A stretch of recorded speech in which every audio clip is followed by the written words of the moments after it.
बड़ी खबर इसी बीच है। बड़ी खबर यह आ रही कि इजराइल पर हमले के बाद आईआरजीसी का दावा, यह बड़ी खबर इस वक्त आ रही है। आपको बता दें कि इजराइल पर फतेह हाइपरसोनिक मिसाइल से हमले की बड़ी खबर इस वक्त आ रही है। इजराइल पर हमले के लिए बाकायदा आईआरजीसी ने यह कहा है कि उसने फतेह मिसाइल का इस्तेमाल किया है इस हमले को अंजाम देने के लिए। यह बड़ी खबर इस वक्त आ रही है। हाइपरसोनिक ये मिसाइल है। संजीत जी, जरा आप ये बताइए इस मिसाइल की ताकत क्या है? ये कहा जा रहा है कि कुछ मिसाइलें वहां पर गिरी हैं। ये जिस मिसाइल का जिक्र कर रहा है आईआरजीसी, ये कितनी खतरनाक है?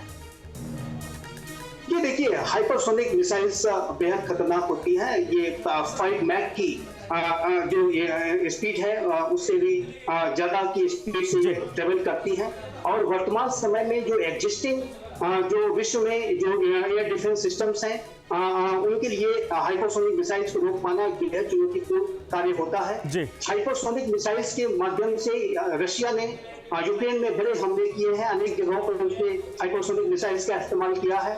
और यदि इस तरीके की रिपोर्ट कंफर्म हो जाती है कि ईरान ने ये जो हाइपरसोनिक मिसाइल इजराइल में दागी है, तो जाहिर है कि ये एक बड़ा डेवलपमेंट होगा और इस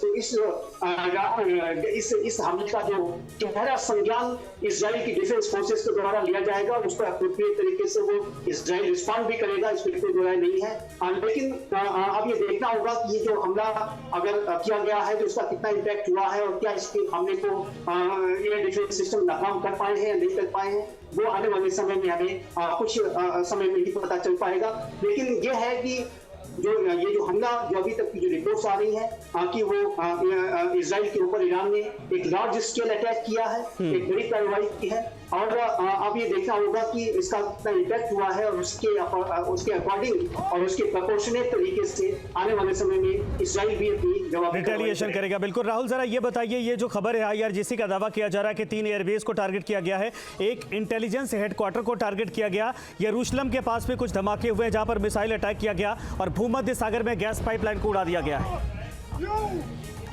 देखिए, बड़ा अटैक है और जिस तरीके से मैंने कहा कि कुछ घंटों का इंतजार कीजिए, हो सकता है ये बात आ जाए कि हाइपरसोनिक मिसाइल का इस्तेमाल किया है या नहीं किया है। हाइपरसोनिक मिसाइल इस लिहाज से खतरनाक नहीं है तो उसमें वॉरहेड बड़ा लगा होता है या धमाके का असर ज्यादा होता है। हाइपरसोनिक इस लिहाज से महत्वपूर्ण है, खतरनाक है कि वो ध्वनि की रफ्तार से 5 गुना तेजी से चलती है, कम से कम 5 गुना।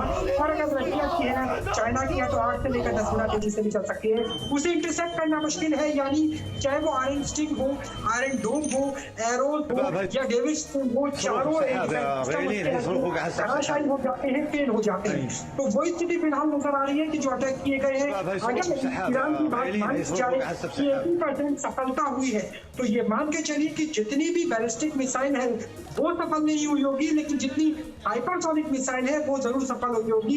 क्योंकि इससे पहले हुती ने जो हमला किया था जिसमें तल अवीव को निशाना बनाया गया था, उससे भी पूरी रेड सी में American fleet, American aircraft carrier intercept नहीं कर पाए थे।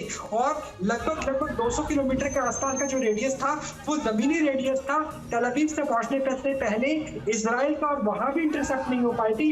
यानी इंटरसेप्ट करना हाइपरसोनिक मिसाइल को बेहद है लगभग नामुमकिन जैसा, नेक्स्ट इम्पॉसिबल जैसा।